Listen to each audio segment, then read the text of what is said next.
terpasang rapi di lereng landai. Namun sejak malam turun, kainnya terasa lebih tebal dari biasanya.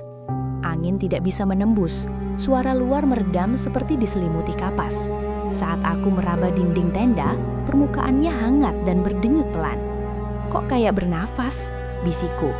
Temanku tertawa gugup, mengira aku berhalusinasi. Lampu senter menyala redup, bayangan kami melekat di kain. Tapi bentuknya tidak sama dengan gerakan tubuh. Bayanganku terlambat bergerak. Saat aku berhenti, bayangan itu masih melangkah. Aku sadar, tenda ini bukan sekedar tempat berteduh. Ia menutup dari luar dan mulai membuka dari dalam.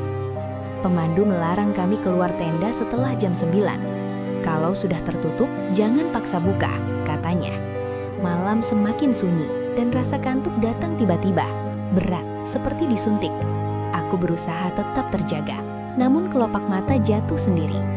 Dalam setengah sadar, aku mendengar suara kain diregangkan, seperti kulit ditarik perlahan. Nafas teman-temanku berubah seragam, terlalu teratur. Saat aku membuka mata lagi, tenda terasa lebih sempit.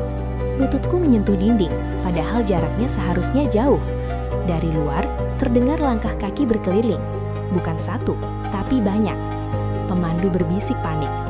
Ia mulai menyesuaikan. Aku melihat wajah temanku berubah perlahan. Bukan bentuknya, tapi ekspresinya. Senyumnya terlalu tenang.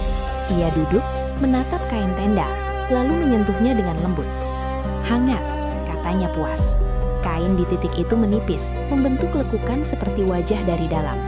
Aku menariknya, tapi tanganku terasa berat, seolah tertahan perekat.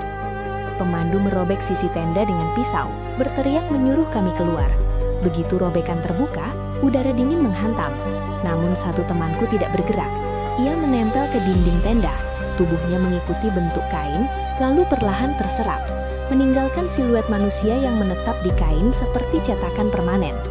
Kami tidur di luar malam itu, menggigil sampai pagi.